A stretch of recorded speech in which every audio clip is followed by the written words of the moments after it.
अमावस्या के दिन जिस तरह से रिपोर्टिंग नहीं हुई है या नहीं करने दी गई है और उसके अगले दिन के अखबारों में जिस तरह से खबरें छापी गई हैं, अगर आप उसी को देख लेंगे, ठीक से समझ लेंगे तो पता चल जाएगा कि इस लोकतंत्र में आम नागरिक की जगह कहीं नहीं बची है। उसके साथ दुर्घटना होगी, मारा जाएगा, तब भी अखबार और चैनल उसकी व्यथा नहीं दिखाएंगे।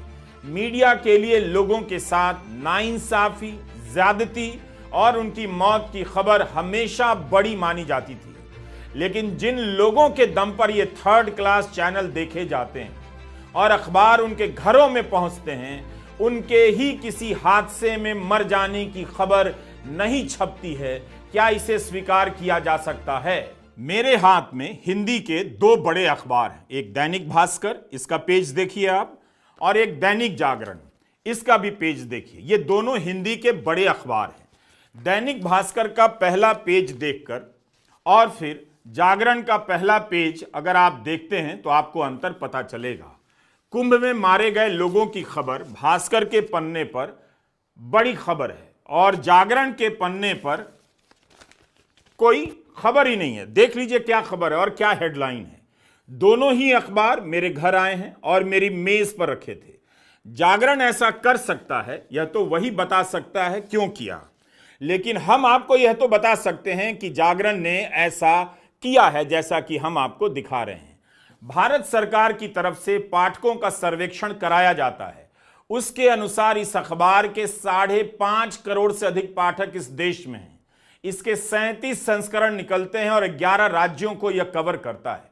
तो 5.5 करोड़ पाठकों को कुंभ में मारे गए लोगों की खबर उस प्रमुखता से क्यों नहीं दी गई जिस प्रमुखता से दैनिक भास्कर ने अपने पाठकों को दी है?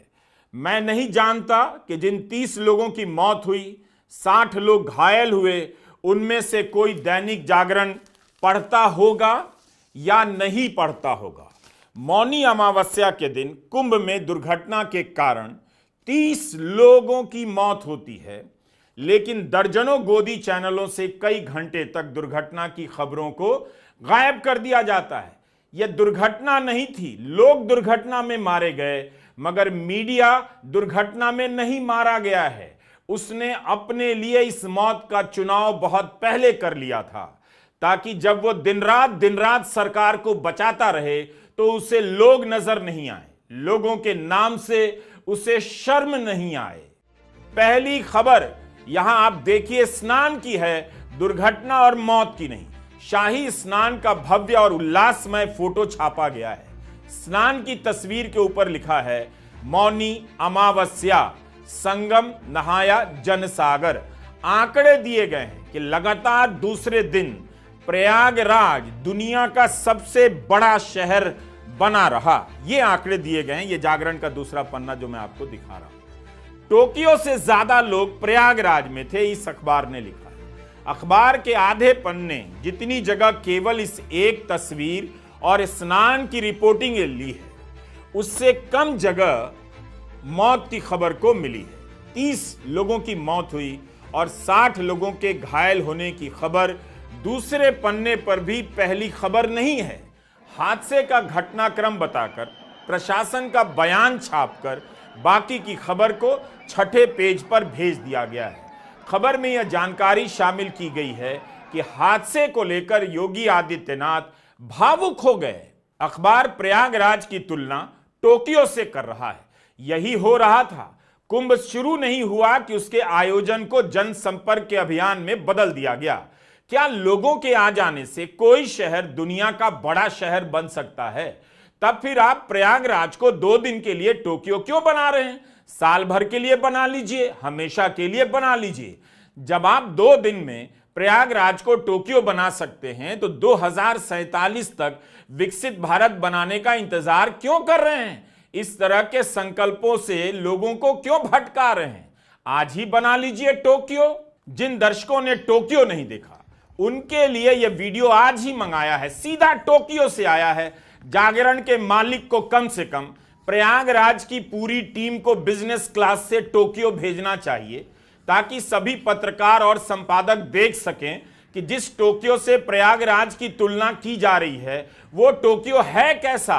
क्या बांस और बल्लियों के बैरिकेड से घिरा प्रयागराज टोक्यो बन जाएगा, और वो भी 2 दिन में, करोड़ों लोगों के आ जाने भर से।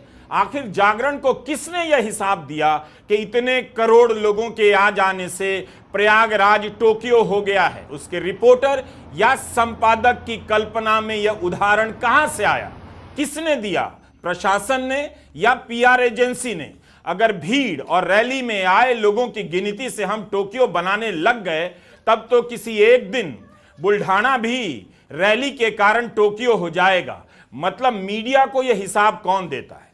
तब तो हर रैली के बाद भारत का कोई शहर दुनिया का पहला, चौथा, 8वां, 9वां बड़ा शहर हो जाएगा। क्या भारत की जनता का विवेक इतना चौपट हो गया है कि ऐसी तुलनाओं को वह गंभीरता से लेने लगी है? या अखबार मानते हैं कि अब पब्लिक की समझ समाप्त हो चुकी है, जो भी कह देंगे वो मान लेगी। इलाहाबाद की जगह प्रयागराज कहो, मान लेगी। प्रयागराज को 2 दिन के लिए टोक्यो कह दो, मान लेगी।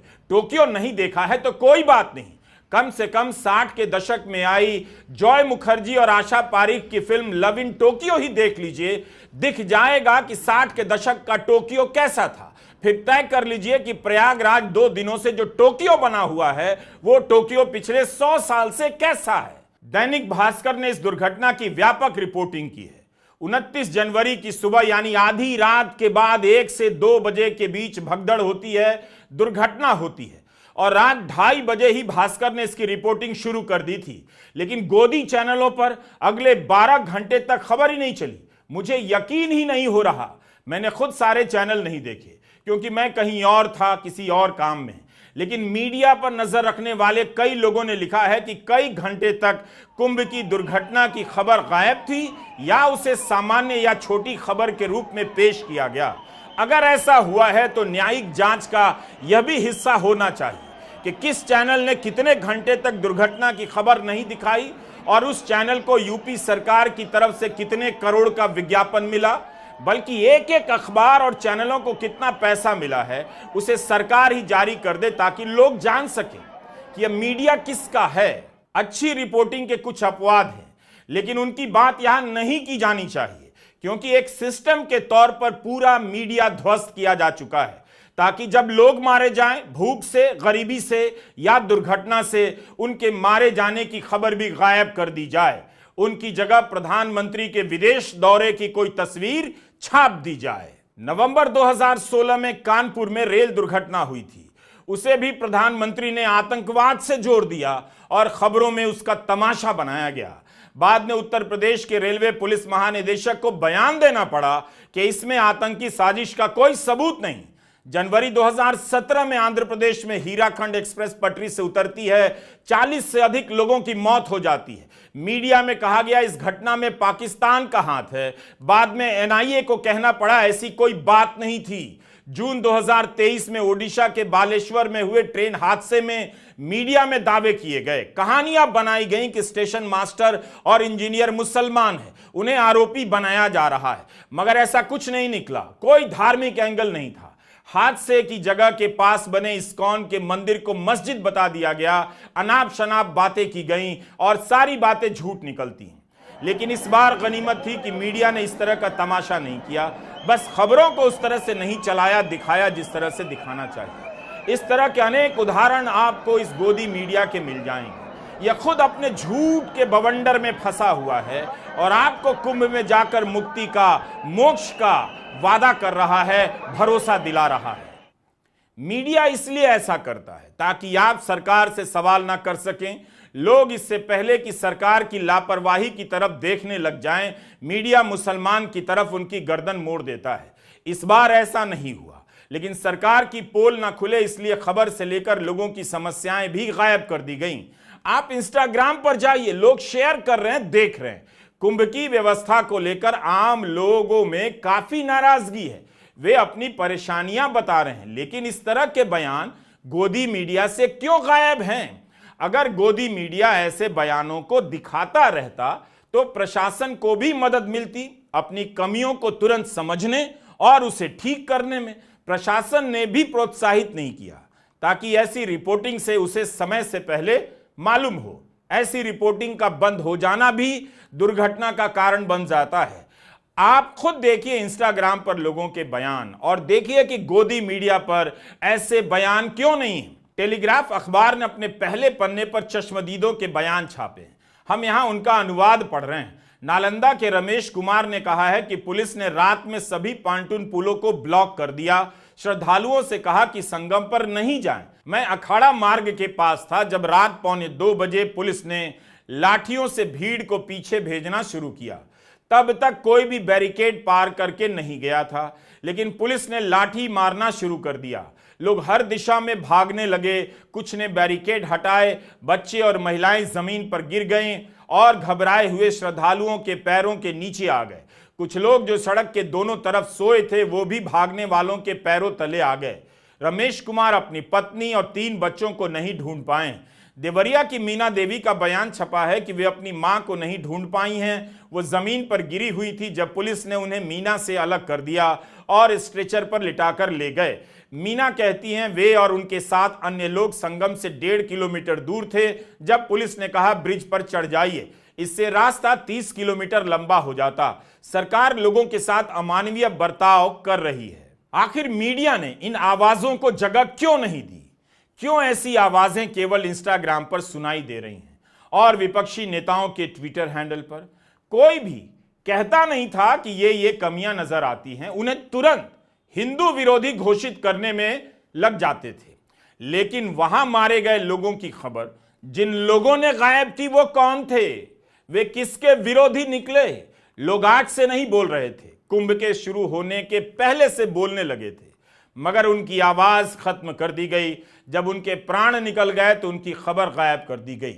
2 सवाल हैं, किस चैनल को, किस अखबार को कुंभ के लिए कितने करोड़ का विज्ञापन मिला? और दूसरा, क्या दुर्घटना के बाद दुर्घटना की खबर नहीं दिखाने के लिए दबाव डाला गया? अगर हां तो किसकी तरफ से दबाव बनाया जा रहा था? वीआईपी को लेकर आम लोग लगातार बातें कर रहे थे। जो कुंभ नहीं गए हैं वो भी वीआईपी की बात करने लगे थे कि वीआईपी के कारण 10-10 किलोमीटर, 15-15 किलोमीटर पैदल चलना पड़ रहा है। ये कौन सा इंतजाम है कि वीआईपी को घाट तक ले जाने के लिए आम लोगों को 20 किलोमीटर पैदल चलवाया जा रहा है? अगर इंतजाम होता तो वीआईपी के लिए अलग रास्ता बन जाता। आखिर कुंभ का बजट कोई 500 करोड़ का तो नहीं है, कहीं 7,000 करोड़ लिखा है, कहीं 7,500 करोड़ लिखा गया है। अभी कुंभ शुरू ही हुआ था कि उत्तर प्रदेश की सरकार खुद से खुद को शानदार व्यवस्था करने का इनाम देने लगी, मगर राज्य के बड़े बड़े शहरों में यातायात रोकना पड़ रहा है। भीड़ संभल नहीं रही, लोगों को वापस भेजना पड़ रहा है, सड़कों पर ही क्लॉक रूम बनाने पड़ रहे हैं। फिर क्या इंतजाम हुआ? भास्कर ने रिपोर्ट किया है कि रीवा से प्रयागराज जाने वाले मार्ग पर 50 किलोमीटर का जाम है। काशी, अयोध्या और चित्रकूट भीड़ अलर्ट पर है। प्रयाग रूट पर 3 लाख गाड़ियां फंसी हैं। अयोध्या और बनारस शहर में सभी तरह के वाहनों का आवागमन बंद कर दिया गया है। बनारस के मंडलायुक्त का बयान छपा है कि शहर के 20 किलोमीटर के दायरे में आने वाले हर एक स्कूल, कॉलेज, खेत खलियान की खाली जगह पर क्लॉक रूम बना दिए गए हैं और लोगों को यहीं रोका जा रहा है। जहां पर लोग रोके जा रहे हैं, क्या वहां से गोदी चैनलों पर कोई कवरेज हो रहा है? प्रशासन का इंतजाम और लोगों की समस्याओं के बारे में बताया जा रहा है। भास्कर ने लिखा है कि खेतों में पार्किंग कराई जा रही है। क्या आपने ऐसी कोई तस्वीर किसी चैनल पर देखी है? तो ये हाल है। अब आप बताइए, इसकी रिपोर्टिंग हो जाने से क्या नुकसान हो जाता है योगी सरकार का? इसकी रिपोर्टिंग हो जाने से क्या आप हिंदू विरोधी हो जाते हैं? क्या पत्रकार हिंदू विरोधी हो जाता है? या इन बातों को रिपोर्ट करने से इंतजाम बेहतर करने का मौका